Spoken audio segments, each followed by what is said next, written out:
Hello, my name is Jim Leo and I am partner at TVH Group and president of TVH Financial. Over the years, I've been asked by my clients when making a major purchase, such as a car, is it better to finance or pay cash? Most will assume paying cash makes the most sense in order to save on the interest costs, but you might be surprised that in most cases, financing ends up being the least costly option if we include the lost opportunity cost of using your own cash. The following video will illustrate why in most cases, paying cash will cost you more than financing. So I'm going to walk you through the scenario. So in this scenario, I'm going to assume we're purchasing a vehicle. Throughout the years, I've always had clients call me and say, Jim, we'd like to cash out some of our TFSAs or our investments to purchase a vehicle because we don't want to take out a loan to purchase it because we want to save on the interest cost, which absolutely makes sense. So in this scenario, I'm going to use an example of a $30,000 vehicle purchase with a 5% loan rate on it. $566 per month payment is what this would work out to.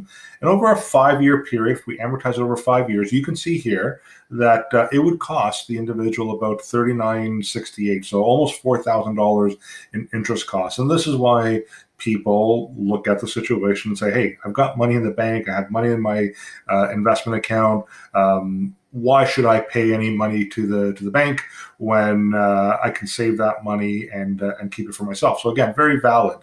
There's a couple of things to consider before we start diving into the numbers themselves. The first thing to consider is this: is that when you purchase a vehicle in this scenario, if it's a brand new vehicle and you drive it off the lot, well, your $30,000 is now going to be worth about $21,000 on average. Brand new vehicles, when you drive them off the lot, will depreciate by about 30%. So that's fairly significant. So what that really means to you is that if you paid the 30, you drive it off a lot, and a week down the road, you decide that no, you want to return it, sell it for whatever reason, you've lost about $9,000 in value from your hard-earned money. Secondly, one thing you should consider is what's called use and control of your own money.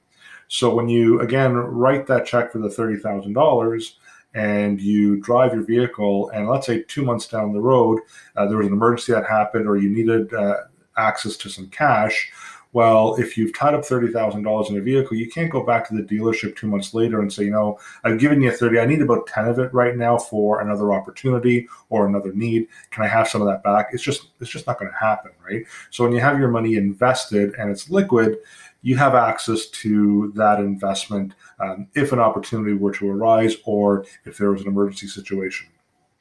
So again, just to kind of look at the loan piece here, it'll cost this individual about $34,000 over 5 years by taking out a loan. So why not use your own money? Well, what if using your own money actually costs you more than $3,400, the $4,000? So let me illustrate this to you. So now, let's say you had kept your $30,000 in the investment and you were earning 5% per year over 5 years, which is a reasonable expectation on a balanced portfolio. Your $30,000 would have grown to about $38,500. So you would have made $8,500 had you kept your money invested in your portfolio and had taken out a loan. So what you can see here is that by cashing out your $30,000 to buy a vehicle, as an example, will cost you $4,500 more because you would have missed out on earning $8,500 over that same period of time. That's significant. And this is a part that people don't look at, and this is called lost opportunity cost. By using your own $30,000 and not the bank's, you have lost the opportunity to earn $5,000 per year compounded over 5 years to make that return on your money. And this never goes away, right? Once you've given up that lost opportunity cost, it just compounds and compounds. So now let's change the interest rate on the investment. If you were someone who was a little more aggressive investor and you were earning a 7% average rate of return over a 5-year period, well, look at that. Your $30,000 would have grown by $12,529. You'd have an end balance of $42,529. That's a significant loss compared to that cost there. But let's switch it around. Let's say you were only earning 4% annual return.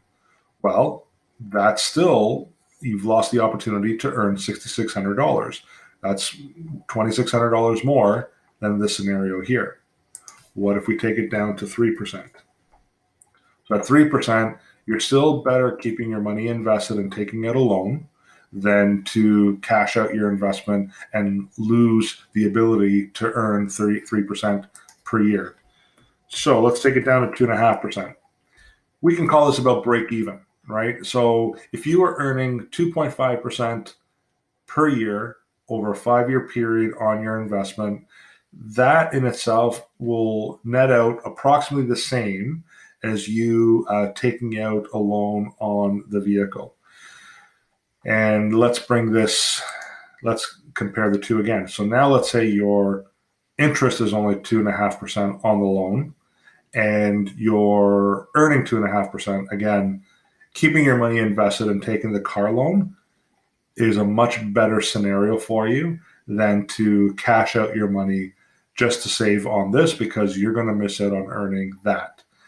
And one more time, I'm just going to look at a 0% return, because there are loans out there, sometimes car loans, some pretty good deals where there's a 0% cost to you. And in that scenario, obviously, keeping, again, the money invested is a much better scenario than taking out the loan or not taking out the loan.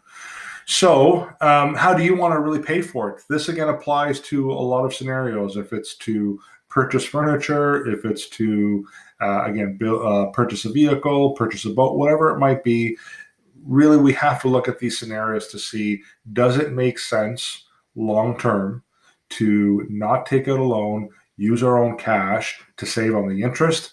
And in many cases, you've seen here that taking out the investment, cashing that out to buy something cash actually will cost you more than taking out the loan itself. Different scenario, if you're carrying credit card debt at 22%, there's really nothing out there that can give you that type of rate of return. So, we really would have to look at the numbers and the scenario to see what makes sense.